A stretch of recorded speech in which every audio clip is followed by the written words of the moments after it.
was taken down into a deep, deep state of regression and went back to the time of the death in my previous life in 1916.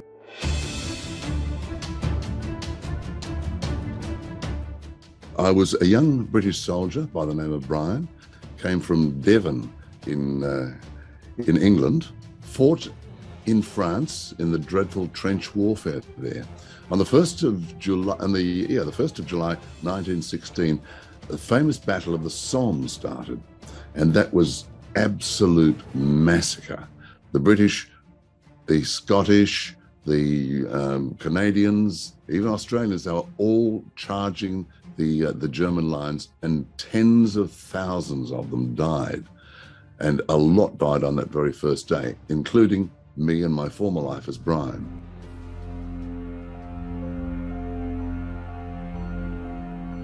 I was just lying there, and I felt that all my mates had left me, and I was there. I was just left to die.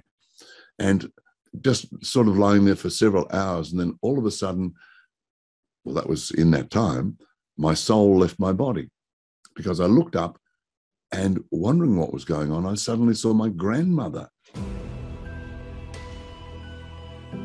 The spirit of my grandmother, as it turned out. Because I said to her, what are you doing here? You know, it's by battlefield. It's not for little old ladies. Get down, the Germans will see you. And then she just smiled and looked at me and said, follow me. And I suddenly realized my grandmother had died several years beforehand. So I too must have died in the Battle of the Somme.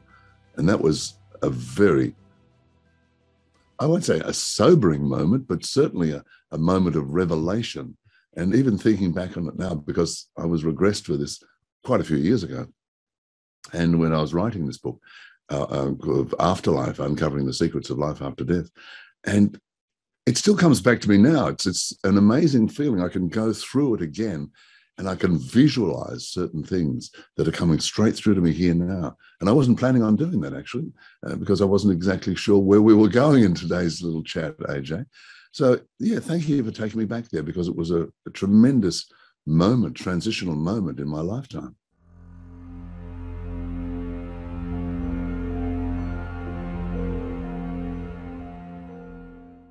The tunnel experience is quite common for people to go through a kind of tunnel. It's a sensation of being in a tunnel. Not everybody does. In my later research show that they just drift away from their body, and they see the body and the earth sort of drifting away beneath them. But in many, many cases, we do have that tunnel experience. For me, it was like going on a tram ride that I'd remembered with my grandmother at the time, or a train ride. And all I could see was these sort of flashing lights going past me. And you know, going down a tunnel, sometimes you'll see the lights if you're in a train. The lights are going woo, woo, past you like that. Now, that stayed with me, because as a medium now, and I do work as a medium as well, when I want to connect with the other side, I actually close my eyes, do a meditation, and I find myself going into that exact same experience. And it's sort of like a universe. It's connecting from the earth plane across to the other side. And that's exactly what I did with Brian. And I still use it to today.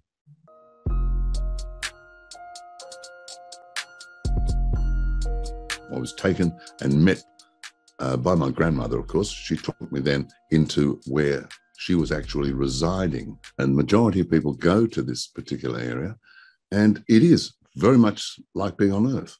There are meadows and trees and all sorts of things, and then villages, people, and it's like just going to a different part of Earth. But the peace, that's the whole thing. There's so much peace there and quiet. It's like a staging post, really. And quite often they'll be met by family. They might be met by a spiritual entity, their guide or whatever. But it is a kind of meeting place. It's the first staging post, if you like, on the journey. So she took me off to her place, and there were a few people there that I knew, a few spirits, and she actually had a nice big fruit cake that she'd made and a big pot of tea. And I met a few people there, including a couple of mates who died in the trenches before me. and various other people. And that was my first moments or hours, because there's no such time, no such thing as time in the afterlife. So you're just there. And things just unfold naturally. So I had my fruitcake, met a few people, got very tired. So then my grandmother said, okay, everybody's going now. You just go and rest, lie down. And that's exactly what I did. But that was the very first crossing point.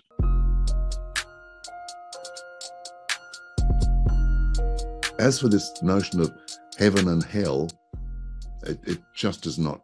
It's not there, because it's prescribed by various organizations, shall we say, just for control. Yes, there are many, many levels and spheres within the astral planes. And we do have the lower astral planes where most of us go to, and we can progress in various levels there. But there are the lower aspects, but it's not hell. There's no sort of demons there with pitchforks sticking in there and say eternal hell and you'll go over here into a pit of fire. I mean, all that scary fear-mongering sort of stuff, that just doesn't happen, according to all of my contacts over there and all my subsequent research after writing 3 books about the afterlife. The reality is we go back to a staging post, and then we do move on to where the soul, the evolution of our soul takes us to. Now, sometimes we might be fairly early on in our soul's journey, and we may have done some things that we really regret. So we'll go to that level that applies to us. No pitchforks, no demons, no eternal flames, no areas where we can be helped. And people, there are sort of lower areas where really, truly evil people go to, but they are re-educated, they're helped. It's not a re-education camp that we might be hearing about, we're tortured and everything. Forget all that. It's all done with love and help. That gets on to the other question. What about religion? Well, every contact I've had on the other side says there is no religion in the afterlife. No religion. Yes, we have a divine being. We have all sorts of things, but you don't go over there and suddenly become part of a congregation and everything like that. People will go over there expecting that, but after a while they'll realize that there's people on the spirits that are coming to them and saying, look, there's a lot more than this, a lot more. Come on, and we'll show you a bit more. And gradually they're able to move on, and they realize that we are all one. We are not divided by religion. We are not divided by beliefs and fears and everything like that. That we are all part of a one spirit, a giant spirit that is part of the universal spirit. And we are little parts of that. And we're here to help each other. And we're helping each other on the other side. We're working together. It's all teamwork. So as for this division and hatred, and I'm better than you because I believe in this and you don't believe in that, that's earthly stuff. We've got to move beyond that. That's the big message, or one of the big messages that I found in my connection with the afterlife.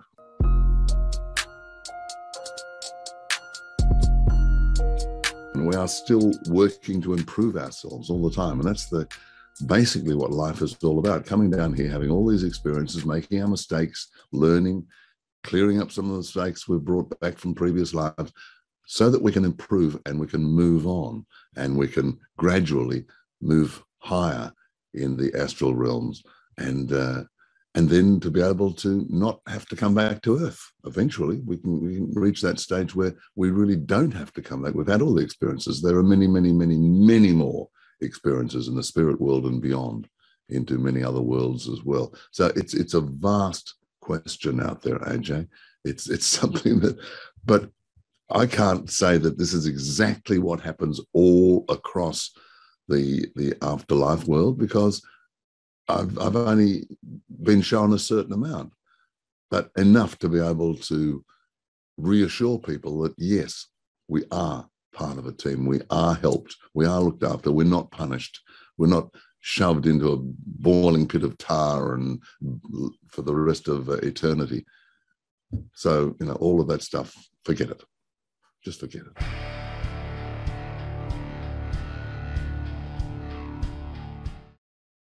Greece, Rome, Egypt, of course, they knew about life after death. They knew that there was more to life than just being on this planet here.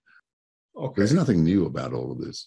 I mean, Yeah, we're going through transitional times, as I said, and more people are aware because they're looking for answers. Meditation, understanding life after death, all of those sort of things, they've been there, but they've never been encouraged. Now, all of a sudden, it's opened up. You know, we've got the internet, we've got all sorts of communications. I mean, you and I could not be having this conversation via Zoom from one side of the world to the other 20 odd years ago, probably not even 10 years ago. So all of the areas that are opening up, that is part of where we are now. So we are going through an evolution, I guess. And I know what you mean about when I was growing up as a kid. You know, you went off to church as a kid, or Sunday school, as we called it here, and various things like that. And nobody ever talked about that. You know, in Australia, as you were growing up, you went to school, you got a job afterwards, you went on, you met somebody, raised a family. It was all very sort of pedestrian. But now people are wanting more. They're looking for more. And I think that the more information that's around and available through the internet, through programs like you're running here and the ones that I'm doing as well, when they're available and they hear about them, they can suddenly think, oh, these are not taboo subjects. We can actually learn about this. And there, of course, there are so many books being written these days, so many books, and even TV shows and things like that, where they're embracing a lot of these questions about life after death, about past lives, about time travel, all of these things. People are looking, they're ready. And I think that's what's happening. People are ready, they've been primed for it, and now it's starting to happen. And thank heavens for that.